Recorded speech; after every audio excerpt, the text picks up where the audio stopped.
नमस्कार मित्रों, आज हम जय कृष्णामूर्ति की अनूठी कृति द बुक ऑफ लाइफ के नवंबर अध्याय की ओर कदम बढ़ा रहे हैं। यह वही पुस्तक है जो हमें हर दिन एक नया आमंत्रण देती है, जीवन को देखने, महसूस करने और समझने का। नवंबर प्रकृति में एक विशेष विराम का महीना है। न गर्मी का शोर, न सर्दी की तीव्रता, बस एक गहरी ठहराव भरी हवा। इसी ठहराव में द बुक ऑफ लाइफ हमें भीतर के मौन और आंतरिक जागृति की ओर ले जाती है। कृष्णमूर्ति के विचार हमें बताते हैं कि जीवन को वास्तव में समझने के लिए हमें अपनी आदतों, अपने विचारों और अपनी प्रतिक्रियाओं को देखना होगा। वे कहते हैं, समझ वही है जो बिना निर्णय के देखना है। नवंबर के पन्नों में आपको ऐसे ध्यान में चिंतन मिलेंगे जो हर दिन को एक नया दर्पण बना देते हैं। यहाँ कोई धार्मिक उपदेश नहीं, कोई कठोर नियम नहीं, बस सजगता का आमंत्रण है। इस महीने के हर चिंतन में एक गहरी पुकार है। अपने भीतर को देखो, अपने संबंधों को देखो, अपनी इच्छाओं और भय को देखो, बिना उन्हें बदलने की चाह के। आइए अब हम इस महीने की शुरुआती झलक को महसूस करें। नवंबर की शुरुआत में कृष्णमूर्ति हमें यह देखने के लिए कहते हैं कि हम जीवन को कैसे जीते हैं। क्या हम वास्तव में जीते हैं या केवल आदतों की जकड़ में चलते रहते हैं। वे हमें एक साधारण सुबह को नए नेत्रों से देखने को कहते हैं, जैसे पहली बार सूरज को देखना, पहली बार हवा को महसूस करना।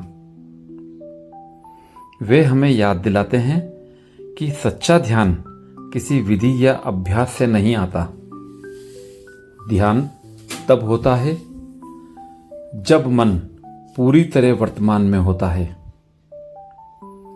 जब आप चाय पी रहे हैं तो बस चाय का स्वाद लें। जब आप चल रहे हैं तो बस कदमों की आहट सुने। यही सच्चा ध्यान है, जहां अतीत और भविष्य दोनों का कोई हस्तक्षेप नहीं। कृष्णमूर्ति कहते हैं कि हमारी सारी उलझनें समय की जड़ से उपजती हैं।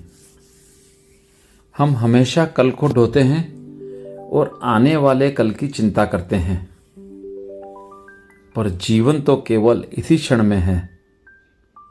वे हमें चुनौती देते हैं कि क्या हम एक भी क्षण बिना स्मृति, बिना कल की परछाई के जी सकते हैं। नवंबर के शुरुआती अंशों में एक और महत्वपूर्ण बात सामने आती है, हमारे संबंध। वे पूछते हैं, क्या हम अपने प्रियजनों को उनकी असली जीवनता में देखते हैं या उन्हें अपनी अपेक्षाओं और यादों के बोझ से ढक देते हैं। कृष्णमूर्ति हमें आमंत्रित करते हैं कि हर संबंध को प्रतिदिन नया देखा जाए। जब स्मृति की दीवारें हटती हैं, तभी प्रेम अपनी वास्तविकता में प्रकट होता है, जो किसी भावना का नाम नहीं, बल्कि एक जीता जागता मौन है। नवंबर के इस पहले चरण में वे हमें उस मौन की झलक देते हैं, जो किसी साधना से नहीं, बल्कि गहरी सजगता से आता है। यह मौन केवल ध्वनि का अभाव नहीं, बल्कि वह जीवंत उपस्थिति है जो तब प्रकट होती है जब मन विचारों की भीड़ से मुक्त हो जाता है। नवंबर के मध्य में कृष्णमूर्ति हमें भय के वास्तविक स्वरूप को समझने के लिए आमंत्रित करते हैं। वे पूछते हैं, भय क्या है? क्या यह किसी बाहरी घटना से पैदा होता है या हमारे अपने विचार से? वे स्पष्ट करते हैं कि भय स्मृति और कल्पना से जन्म लेता है, अतीत के दुख और भविष्य की अनिश्चितता से। वे हमें एक सीधा अभ्यास देते हैं। जब भय उठे तो उससे भागे नहीं, उसका नाम भी ना दें, सिर्फ उसे पूरी तरह देखें, उसकी संवेदना को महसूस करें, बिना उसे दूर करने की कोशिश किए। इस सजगता में भय अपनी जड़ों से विलीन हो जाता है। कृष्णामूर्ति आगे बताते हैं कि सुख की खोज अक्सर दुख की जड़ बनती है। हम सुखद अनुभव को दोहराना चाहते हैं और यही चाह हमें असंतोष में बदल देती है। वे हमें ध्यान से पूछते हैं, क्या आप उस क्षण को देख सकते हैं जब कोई इच्छा जन्म लेती है, वह पहली चिंगारी? यदि आप उस आरंभिक चिंगारी को बिना निर्णय देख सकें तो इच्छा का जाल स्वयं टूटने लगता है। इस तरह वे दिखाते हैं कि ध्यान का अर्थ किसी चाह को दबाना नहीं, बल्कि उसे पूरी जागरूकता से देखना है।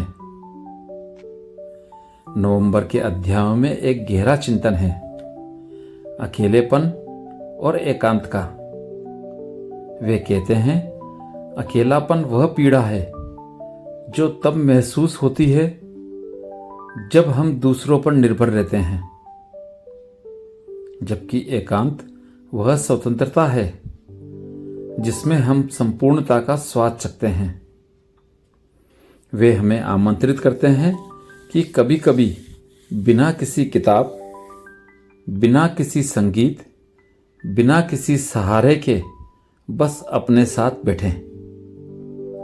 जब आप अपनी ही उपस्थिति में सहज हो जाते हैं, तभी सच्चा प्रेम और सच्चा संबंध जन्म लेता है। कृष्णमूर्ति इस महीने के ध्यानों में कहते हैं कि करुणा कोई गुण नहीं जिसे हम विकसित करें। यह तब प्रकट होती है जब मन ने स्वयं को समझ लिया हो, जब हम अपने भीतर की हिंसा, ईर्ष्या, भय को गहराई से देखते हैं और उन्हें समाप्त होने देते हैं, तब करुणा अपने आप बहने लगती है। यह करुणा किसी सिद्धांत या धर्म का परिणाम नहीं, बल्कि समझ की सहज उपज है। नवंबर के उत्तरार्ध में वे बार बार याद दिलाते हैं कि ध्यान कोई विधि नहीं है, ध्यान कोई तकनीक नहीं, कोई मंत्र, कोई अभ्यास नहीं। ध्यान वही है जब मन संपूर्ण रूप में वर्तमान में होता है। जब आप किसी पक्षी की उड़ान को बिना नाम दिए देखते हैं, जब आप अपने विचारों को आते जाते बस देखते हैं, यही ध्यान है और यही स्वतंत्रता है। महीने के अंतिम दिनों की पंक्तियों में मृत्यु पर गहरा चिंतन है। कृष्णमूर्ति कहते हैं, मृत्यु को दूर की घटना मत मानो। हर दिन पुराने विचारों, स्मृतियों और अहंकार को छोड़ना ही मृत्यु का सच्चा अनुभव है। जब हम हर दिन थोड़ा थोड़ा मरते हैं, तभी हम हर दिन नए होकर जीते हैं। इस मृत्यु में कोई भय नहीं, सिर्फ एक अनंत नवीनता है। नवंबर का यह महीना शरद और शीत के बीच का संतुलन हमें याद दिलाता है कि जीवन स्वयं एक मौन परिवर्तन है। कृष्णमूर्ति के हर दैनिक चिंतन ने हमें दिखाया कि जागरूकता कोई विशेष अवसर की चीज नहीं, बल्कि हर सांस का गुण है। उन्होंने हमें यह देखने के लिए प्रेरित किया कि हमारी हर प्रतिक्रिया, हर विचार, हर इच्छा यह तभी स्पष्ट होता है जब हम उसे बिना निर्णय के देख सकें। जब आप इसे पूरे महीने के ध्यानों को एक साथ महसूस करते हैं तो एक अद्भुत पैटर्न सामने आता है। भय की जड़ को समझना, इच्छा की उत्पत्ति को पहचानना, संबंधों में स्मृति की दीवार को हटाना, मौन और ध्यान की जीवंतता को जीना और मृत्यु को नए जन्म का उत्सव मानना, ये सब मिलकर हमें भीतर की उस जगह तक ले जाते हैं जहां कोई विभाजन नहीं, कोई संघर्ष नहीं, सिर्फ शुद्ध उपस्थिति है। महीने की अंतिम पंक्तियां मृत्यु पर गहरी रोशनी डालती हैं। कृष्णमूर्ति कहते हैं, हर दिन को ऐसे जियो जैसे यह अंतिम दिन है। लेकिन यह कोई नाटकीय संदेश नहीं, बल्कि जीवन के मूल को छूने का निमंत्रण है। जब आप हर रात अपने पुराने विचारों, अपने मैं को छोड़ देते हैं, तो सुबह का हर सूर्योदय एक नया जन्म बन जाता है। इस अनुभव से आप देख पाते हैं कि मृत्यु अंत नहीं, बल्कि सतत नवीनीकरण है। एक ऐसा चक्र जिसमें कोई भय नहीं, केवल ताजगी है। नवंबर हमें यह भी सिखाता है कि ध्यान कोई विधि नहीं है, कोई तकनीक या साधना नहीं, बल्कि जीवन को संपूर्ण रूप से देखने की कला है।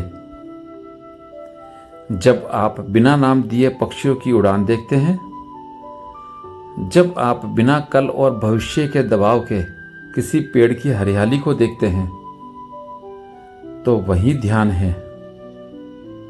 कृष्णमूर्ति कहते हैं, जब मन शांत होता है तो ब्रह्मांड की हर धड़कन आप में समा जाती है। उस मौन में न कोई साधक है, न कोई साधना, सिर्फ एक जीता जागता रहस्य। जैसे जैसे महीना समाप्त होता है, वे हमें याद दिलाते हैं कि करुणा किसी अनुशासन का परिणाम नहीं, यह तब जन्म लेती है जब हम अपने भीतर की हिंसा, ईर्ष्या और भय को पूरी सजगता से देखते हैं और उन्हें खत्म होने देते हैं। फिर प्रेम कोई भावना नहीं रह जाता, वह एक शाश्वत मौन की तरह बहता है, जिसमें मैं और तुम का भेद मिट जाता है। मित्रों, नवंबर की यह यात्रा हमें एक अंतिम और सबसे महत्वपूर्ण बात सिखाती है। जीवन को समझने का अर्थ है उसे इस क्षण में पूरी तरह जीना। ना कोई अतीत पकड़ने के लिए है, ना कोई भविष्य हासिल करने के लिए है। जो है वही संपूर्ण है। जब आप इस सरल सत्य को महसूस करते हैं तो हर दिन, हर पल एक उत्सव बन जाता है। अब जब हम इस नवंबर अध्याय के अंत पर पहुंचे तो यह केवल शब्दों का समापन नहीं, बल्कि एक नए जीवन की शुरुआत है। आपके भीतर जो मौन और स्पष्टता अभी है, वही द बुक ऑफ लाइफ की वास्तविक आत्मा है। कृष्णमूर्ति हमें कोई नियम नहीं देते, वे हमें हमारी ही गहराई तक ले जाते हैं और वहां कोई विभाजन नहीं, कोई भय नहीं, केवल शुद्ध जागरूकता है।